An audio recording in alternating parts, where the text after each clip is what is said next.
কুড়িগ্রাম ৪ আসনের সংসদ সদস্য আমাদের আজকের অনুষ্ঠানে সম্মানিত বিশেষ অতিথি অ্যাডভোকেট বিপ্লব হাসান পলাশ।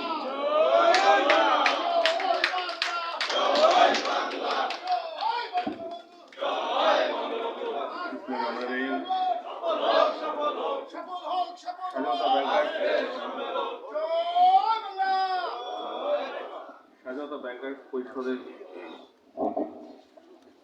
দ্বিতীয় দ্বিবার্ষিক সম্মেলনে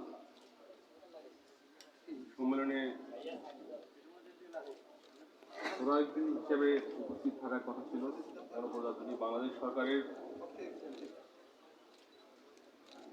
সমাজ কল্যাণ মন্ত্রণালয়ের দায়িত্ব নিয়োজিত মাননীয় মন্ত্রী ডক্টর দীপুমণি আজকে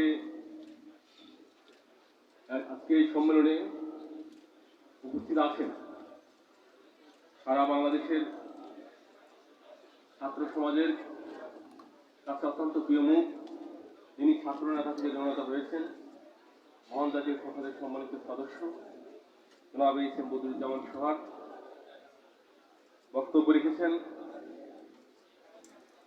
স্বাধীনতা ব্যাংকার্স পরিষদে আমি নাম না বলি, আসলে সময় কম, যেহেতু বিভিন্ন পর্যায়ের নেতৃবৃন্দ, আজকের এই সম্মেলনের সভাপতি সহ যারা শুনছেন সকলের প্রতি রইল মুজিবীয় সালাম ও শুভেচ্ছা। আসলে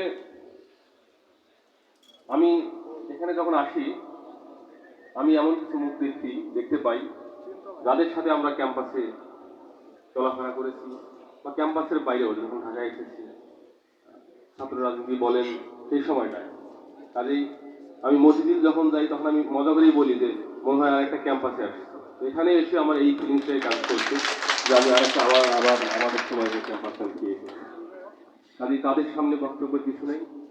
আপনারা সকলেই পরীক্ষিত সৈনিক, আপনারা সকলেই স্বাধীনতার সপক্ষের শক্তি, আপনারা সকলেই আমাদের যে গণতান্ত্রিক আন্দোলন, আমরা যে সমৃদ্ধির পথে শেখ হাসিনার নেতৃত্বে এগিয়ে যাচ্ছি, সেই সংগ্রামে আপনারা প্রত্যেককেই এক একজন বিশ্বস্ত সৈনিক হিসেবে অতীত আপনাদের ভূমিকা আমরা দেখেছি অন্তত। তারপরেও যেহেতু আপনারা ডেকেছেন এই সম্মেলনে, আমি আমার জায়গা থেকে একটি কথা শুধু বলতে চাই। আজকে অনেক বক্তারাই এখানে বলেছেন, রাজপথে স্লোগান করার কথা বলছেন, বিভিন্ন দাবি দেওয়া নিয়ে, আন্দোলন নিয়ে। আমি আমার জায়গা থেকে একটু বলতে চাই যে স্বাধীনতা ব্যাংকার্স পরিষদ একটি পেশাজীবী সংগঠন এবং এখানে যারা সক্রিয় ভূমিকা পালন করেন তারা সাবেক রাজপথের সৈনিক, মেধাবী অংশ, যারা নিজের মেধায় স্বাক্ষর রেখে সারা বাংলাদেশের তাদের সকল প্রতিনিধিকে পেছনে ফেলে একটি ব্যাংকিং খাতের মতো গুরুত্বপূর্ণ খাতে আপনারা নিজের মেধার দ্বারা এখানে আপনার চাকরি দিয়েছেন, চাকরি করছেন। আপনাদের কাছে আমি আহ্বান জানাবো, রাজপথে থাকার অনেক মানুষ আছে, কিন্তু আমাদের আসলে গবেষণার ক্ষেত্রে আমাদের ক্ষুদ্রতম মানুষ আছে। আপনারা যেহেতু সেই মেধাবী অংশ, আপনাদের সুযোগ থাকবে গবেষণায় মনোযোগী হওয়া। আপনাদের কাছে আমি আহ্বান জানাবো, এই আজকের দ্বিতীয় দ্বিবার্ষিক সম্মেলনে আপনাদের স্লোগান হোক যে আপনারা আমাদের ব্যাংকিং খাতের যে অব্যবস্থাপনা আপনারা তুলে ধরেছেন, বলেছেন, সেই সব অব্যবস্থাপনার বিরুদ্ধে আপনাদের আমি আহ্বান জানাবো আমার পক্ষ থেকে যে আপনারা আপনাদের মেধার স্বাক্ষর রাখবেন।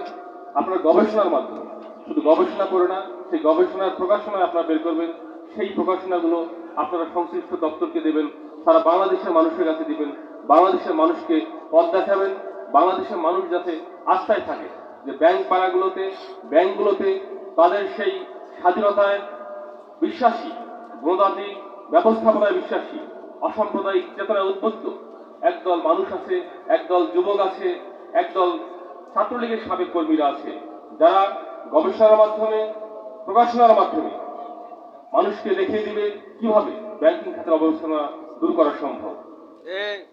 আপনারা বলছেন কেউ দুই একজন মানুষ সিন্ডিকেট করে ব্যাংকিং বিভিন্ন অ্যাক্টিভিটিস গুলো নিচ্ছে, সিদ্ধান্তগুলো নিচ্ছে, যেগুলো হয়তো আপনাদেরকে ব্যাপকভাবে ক্ষতিগ্রস্ত করছে। তারা যদি 2, 4, 5 জন বা 10 জন মানুষ যদি সেই সিদ্ধান্ত নিয়ে আপনাদের ক্ষতি করতে পারে, আপনাদের এখানে অন্ততপক্ষে আমি হাজার খানেক মানুষ দেখেছি, যারা অন্ততপক্ষে আমি 200-500কে আমি নিজেই ব্যক্তিগতভাবে চিনি, যারা প্রত্যেকেই, আপনারা আবারও বলতেছি, আপনারা প্রত্যেকেই অসম্পদের চেতনা উদ্বুদ্ধ এবং তারা নিজ নিজ মেধার স্বাক্ষর রেখে এখানে এসেছেন। আপনারা যদি সেই 1000 মানুষ সিদ্ধান্ত নেন যে 2, 4, 5 জন 10 জন যারা ব্যাংক খাতকে ব্যবহার করে নিজের কবজায় নিয়ে নিতে চায়, তাদের যদি আপনার শেখ হাসিনার পক্ষে কাজ করে ব্যাংক খাতকে মানুষের আস্থার ভরসার জায়গায় নিয়ে যাবেন, আমার বিশ্বাস আপনারা পারবেন। আজকে এই সম্মেলনের মাধ্যমে ব্যাংকের স্বাধীনতা পরিষদ সে পথেই আমি মনে করি অগ্রযাত্রা রাখবে, সে পথেই আগাবে এবং সর্বোপরি এই ব্যাংকিং খাতে স্বাধীনতা ব্যাংকার্স পরিষদ একটি উজ্জ্বল ধ্রুবতারা হিসেবে অনেকদিন বাঁচুক, বাংলাদেশের মানুষের পাশে থাকুক, শেখ হাসিনার পাশে থাকুক, বাংলাদেশের মানুষের পথ দেখাক, এই কামনা করে আমার সংক্ষিপ্ত বক্তব্য শেষ করছি। ধন্যবাদ সবাইকে। জয় বাংলা, জয় বঙ্গবন্ধু, বাংলাদেশ শেখ হাসিনা দীর্ঘজীবী হোক। আমি এই পর্যায়ে বক্তব্য রাখার জন্য অনুরোধ করছি